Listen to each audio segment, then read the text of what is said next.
যে সৰ্বানন্দ সোণোৱালৰ মুখখন তেওঁলোকে ব্যৱহাৰ কৰে, তেওঁ ফেচটো ব্যৱহাৰ কৰি তেওঁলোকে চৰকাৰ লৈ আছে। আমাৰ সোণোৱাল জনগোষ্ঠীয়ে আকৌ কংগ্ৰেছ দলক আগবঢ়াই দিব। সোণোৱাল কছাৰী পৰিষদীয় নিৰ্বাচনলৈ সাজু প্ৰদেশ কংগ্ৰেছ।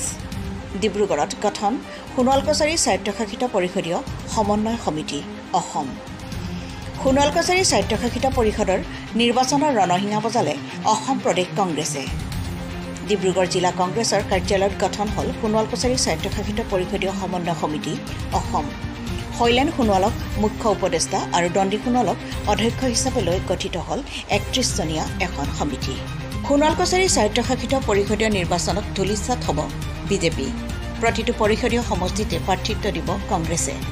পূৰ্বৰ কংগ্ৰেছৰ হেৰুৱা দুৰ্গ উভতাই আনিবলৈ সক্ষম হ'ব বুলি আত্মবিশ্বাসী হৈ উঠিছে কংগ্ৰেছ দল। পৰিষদৰ ভিতৰচোৱাত সংগঠিত ব্যাগুম দুৰ্নীতি কেলেংকাৰী কংগ্ৰেছ ক্ষমতালৈ আহিলে কৰিব নিজাববীয়াকৈ উচ্চ পৰ্যায়ৰ তদন্ত। আজি কাৰ্যনিৰ্বাহকৰ অন্তত সংবাদ মাধ্যমৰ আগত নৱগঠিত কমিটিখনে এই কথা প্ৰকাশ কৰি বিজেপিক ক্ষুধাৰ সমালোচনা কৰে। বিজেপিৰ প্ৰাক্তন মুখ্য কাৰ্যবাহী সদস্য দীপৰঞ্জন মাকাৰীয়ে পাহাৰ সম দুৰ্নীতি কৰাৰ পাছতো ৰাজনৈতিক স্বাৰ্থসিদ্ধিৰ বাবে আজি পৰ্যন্ত গ্ৰেপ্তাৰ নকৰিলে। বিজেপিৰ আমোলত সংগঠিত অবাধ দুৰ্নীতিৰ বাবে ইতিমধ্যে কাৰ্যকাল শেষ হোৱাৰ পাছতো নিৰ্বাচন অনুষ্ঠিত কৰিবলৈ ভয় খাইছে। পুনৰ অন্তৰ্বৰ্তীকালীন পৰিষদৰ যোগেদি দুৰ্নীতিত নিমজ্জিতজনকো পুনৰ মনোনীত কৰিছে। বিজেপি কেৱল দুৰ্নীতি দল। সৰ্বানন্দ সোণোৱালৰ মুখখন দেখুৱাই চক্ৰান্তৰে মুখ্যমন্ত্ৰীৰ আসনত বহা হিমন্ত বিশ্ব শৰ্মাই এতিয়া সোণোৱাল কছাৰী পৰিষদৰ নিৰ্বাচন অনুষ্ঠিত কৰিবলৈ সাহস গোটাব পৰা নাই।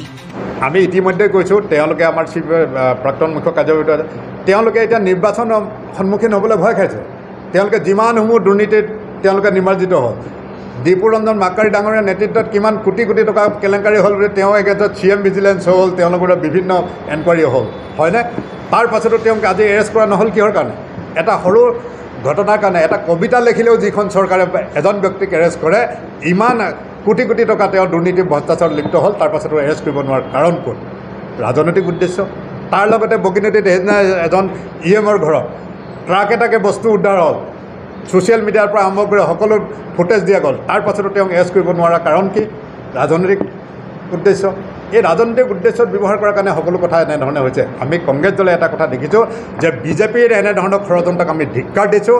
আগন্তুক দিনত আমাৰ ইয়াত যদি পুনৰ অট'নমাছ কাউন্সিল গঠন হয়, চৰকাৰ গঠন হ'ব, এই সকলো তদন্ত পুংখানুপুংখভাৱে আমাৰ ইয়াত এনকুৱাৰী কৰা হ'ব। তাৰ কাৰণে যদি SIT গঠন কৰিব লাগে SIT গঠন কৰা হ'ব। সকলো ফাণ্ড কেনেধৰণে ব্যৱহাৰ কৰে তাৰ এটা এটা আমাৰ ফাণ্ডৰ হিচাপ লোৱা হ'ব।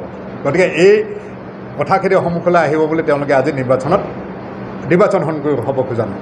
কাৰণ এটা কথা তেওঁলোকে জানে যে সৰ্বানন্দ সোণোৱালৰ মুখখন তেওঁলোকে ব্যৱহাৰ কৰে, তেওঁ ফেচটো ব্যৱহাৰ কৰি তেওঁলোকে চৰকাৰ লৈ আছে। তাৰ পাছত সৰ্বানন্দ সোণোৱালক ইয়াৰ পৰা ষড়যন্ত্ৰমূলকভাৱে তেওঁ আঁতৰাই দিয়ে হিমন্ত বিশ্ব শৰ্মা মুখ্যমন্ত্ৰী। তাৰ পাছত তেওঁ সোণোৱাল জনগোষ্ঠীৰ অট'নমাছ কাউন্সিল তেওঁলোকে নিৰ্বাচন অনুষ্ঠিত কৰিবলৈ সাহস কৰিব পৰা নাই।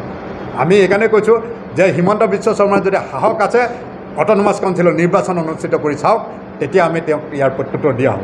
সকলো সোণোৱাল জনগোষ্ঠীৰ মাজত এটা কথা নিশ্চিত হৈ আছে যে বিজেপিৰ নেতৃত্বাধীন চৰকাৰখনে আমাক যেনেধৰণে ষড়যন্ত্ৰমূলকভাৱে আমাৰ অধিকাৰ কাঢ়ি নিছে, আমাক সকলো ক্ষেত্ৰতে দুৰ্নীতি বজাৰত নিমজ্জিত হৈ আমাৰ কাৰণে উন্নয়নৰ বাবে অহা ফাণ্ড তেওঁলোকে হস্তগত কৰিছে, তাত উচিত প্ৰত্যুত্তৰ দিবৰ কাৰণে সোণোৱাল জনগোষ্ঠীৰ ব্যক্তিসকল সষ্টম হৈ আছে।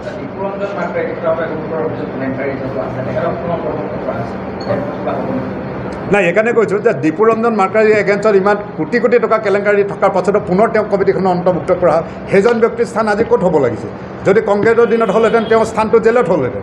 আজি তেওঁলোকে পুনৰ আকৌ অট'নমাছ কাউন্সিলত তেওঁ সদস্য হিচাপে মনোনীত কৰিছে। গতিকে এনেধৰণৰ ষড়যন্ত্ৰ আৰু সোণোৱাল জনগোষ্ঠীয়ে সহ্য নকৰে। তেওঁলোকে যিদিনালৈকে ক্ষমতাত আছে কৰিব পাৰিব, কিন্তু তাৰ পাছত আৰু কিন্তু তেওঁলোকে এইখিনি কাম কৰা সুযোগ আমি কংগ্ৰেছ দলে অন্ততঃ তেওঁলোকক